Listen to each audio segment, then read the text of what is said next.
Welcome back for another deep dive. Today we're going to be looking at a case that really shook a community, and that is the murder of 13-year-old Tristan Bailey. And we're going to be using the Anatomy of Murder podcast as our primary source for this deep dive. And they did a great job with this case. The really interesting thing is they use actual audio from the investigation and the trial, so we're going to be hearing directly from the people involved. It really is a unique way to understand the case Mm-hmm. when you hear the actual voices of Tristan's family or the investigators or even the accused. Exactly, and that's what we aim for with these deep dives, is that kind of, experience of being there and understanding what went on. So we're in St. Johns County, Florida, May 2021. Tristan goes missing, and then within hours, her body is found. Obviously, the community is in shock. Suspicion falls on 14-year-old Aiden Fucci, who was the last person seen with her. We're also going to hear a lot from the prosecutor, Jennifer Dunn. You know what I think is really important to remember in a case like this is that it's not just about the facts of the crime, but it's also about the impact on the family and the community. Yeah, you're absolutely right. And that comes out in the podcast. So let's unpack what we know. Starting with the disappearance and the discovery. It's the night of May 9th, 2021. Tristan's reported missing. A massive search begins. And tragically, her body is found pretty quickly. Early evidence starts pointing towards Aiden. And the podcast does a good job of laying out that early evidence, and it's compelling. You see surveillance footage of Aiden and Tristan walking together towards this cul-de-sac where her body was found. Later, separate footage shows Aiden running alone in his socks and carrying his shoes. I can't even imagine seeing that footage and knowing what we know now. It's very unsettling. Chilling. Yeah. And they capture that in the podcast. They actually have the investigators analyzing that video. They zero in on the fact that he's running without shoes. Seems pretty obvious he's trying to avoid leaving footprints. Right, and the fact that he's carrying his shoes, it's like he's trying to cover his tracks. But the investigation doesn't stop there. When they search Aiden's home, they uncover even more incriminating evidence. And this is where things get really dark. They find a knife sheath without a knife, blood-stained clothing, and probably most damningly, a pair of wet Nike shoes that look like they have blood on them. It just makes you wonder what must have been going through Aiden's parents' minds at that moment. Well, the podcast actually includes audio of Aiden being questioned by his parents at the sheriff's office. Mm-hmm. They ask him about his clothes, and you can hear the tension in his voice as he tries to explain away the bloodstain. Of course he's nervous. He's clearly struggling to come up with a story. Right. And it turned out later that the blood on those clothes and those shoes did belong to Tristan. And along with that missing knife sheath and Aiden's behavior, it all leads to his arrest for second-degree murder. Now, for those who may not be familiar with the legal system, second-degree murder means the killing wasn't premeditated. But obviously, even without premeditation, the Bailey family is dealing with the unimaginable. Their daughter is gone, and a boy she knew is the prime suspect. And the podcast really brings you into that moment when the Bailey family learns about the arrest. You can hear the raw grief and anger in their voices. But there's another twist in this story that makes it even more disturbing. Aiden's mother. Oh, right. What happened there? Well, investigators found surveillance footage from inside the Fucci home. It shows Aiden's mom washing a pair of his jeans just hours after Tristan's disappearance. So it's like she's trying to get rid of evidence. It really seems that way. It's almost too much to comprehend that a mother would seemingly try to protect her son, even when the evidence is so clear. And there's even audio from that night where she appears to be coaching Aiden on what to tell the police about his clothes.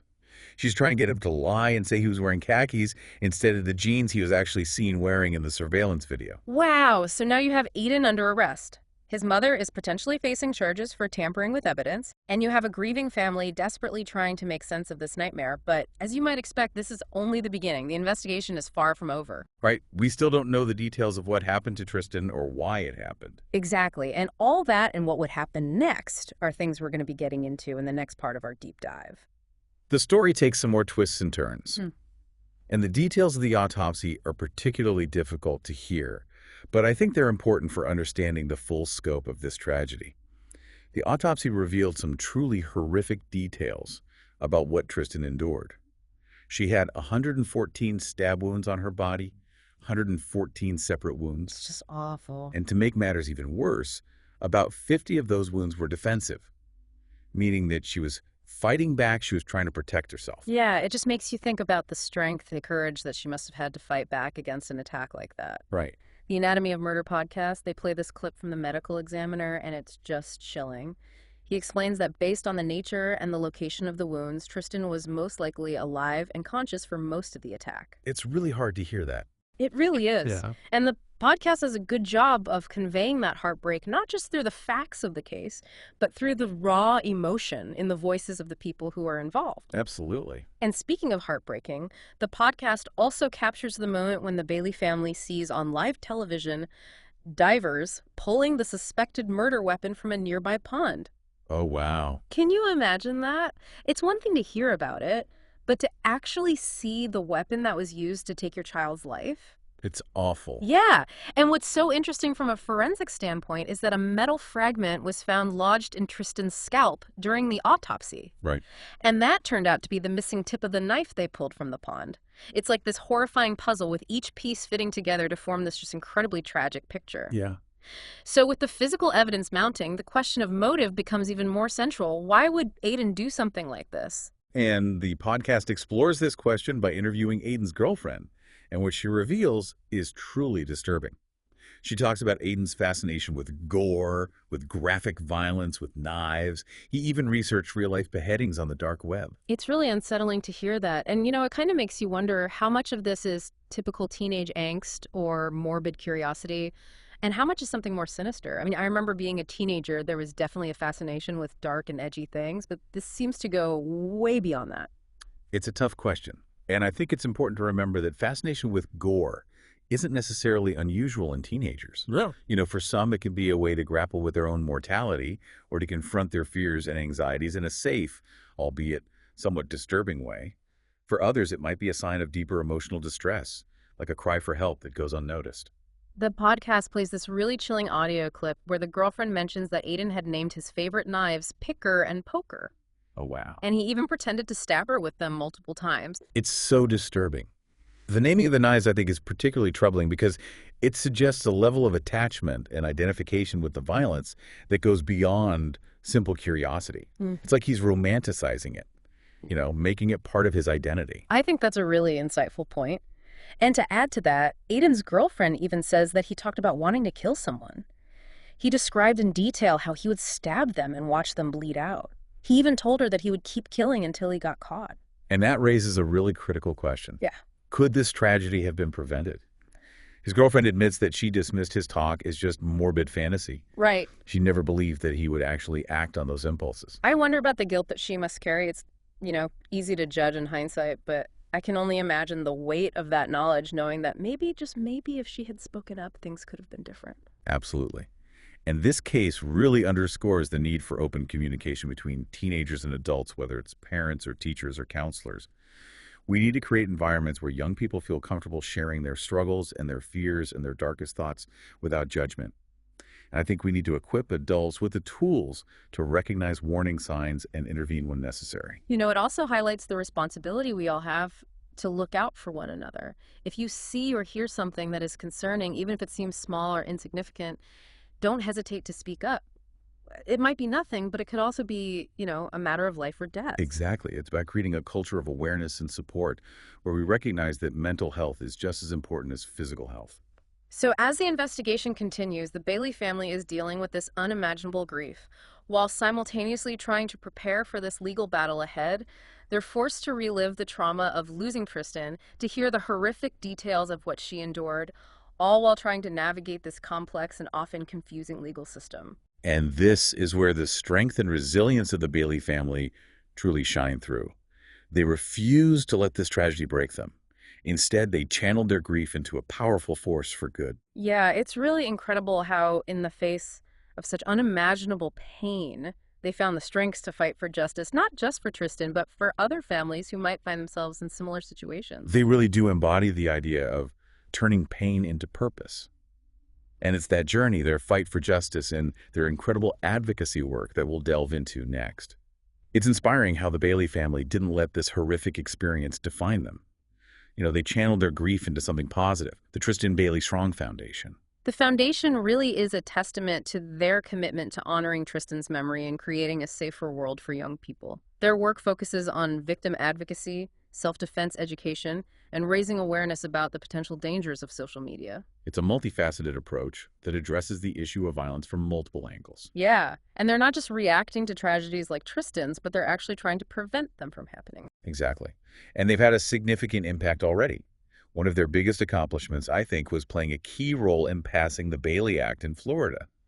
This law prohibits the release of crime scene photos of minors. Oh, yeah, I remember that.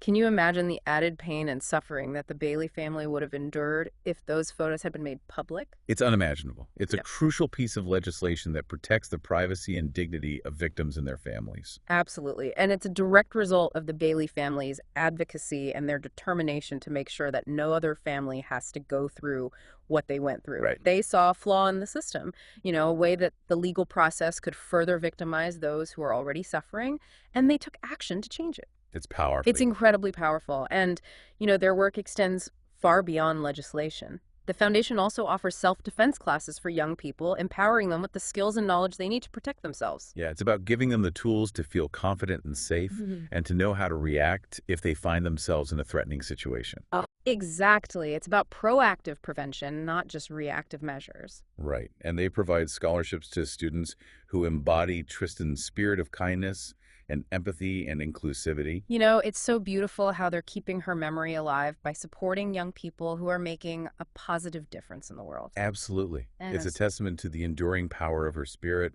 and the ripple effect of her life. throughout this ordeal, the Bailey family has really stressed the importance of unity and togetherness. They've relied on each other for support, recognizing that, everyone grieves in their own way and at their own I pace. have. They've also been incredibly open about their struggles, sharing their story in the hopes that it might help others who are going through something It's similar. an amazing thing. It really is. So, Correct. what can we as listeners take away from this tragic story? The Bailey family's journey shows us the devastating impact of violence, but it also shows us the incredible resilience of the human spirit. They've shown us the importance of recognizing warning signs and seeking help when needed, and just, offering support to those who are hurting. And perhaps most importantly, they've shown us that even in the face of unimaginable darkness, there is always hope. There is always the possibility of finding meaning and purpose and turning pain into positive action and creating a brighter future for ourselves and for others. Before we wrap up, I want to leave our listeners with a question. How can you, in your own life, contribute to creating a safer and more supportive community? Maybe it's volunteering your time or donating to organizations like the Tristan Bailey Strong Foundation, or simply being more aware of the people around you and offering a helping hand when needed. Every act of kindness, no matter how small, can make a difference. Absolutely. We all have the power to create positive change, to build a world where tragedies like this are less likely to occur. The Tristan Bailey Strong Foundation is a great resource if you want to learn more about their work or find ways to get involved. Their website has information on how you can donate, volunteer, or simply just learn more about their programs. We'll include a link to their website in the show notes. But for now, let's all remember Tristan not just as a victim of this senseless act of violence, but as this vibrant young woman who brought joy and light to the world. Let's honor her memory by striving to create a world where every child can grow up feeling safe, loved, and empowered.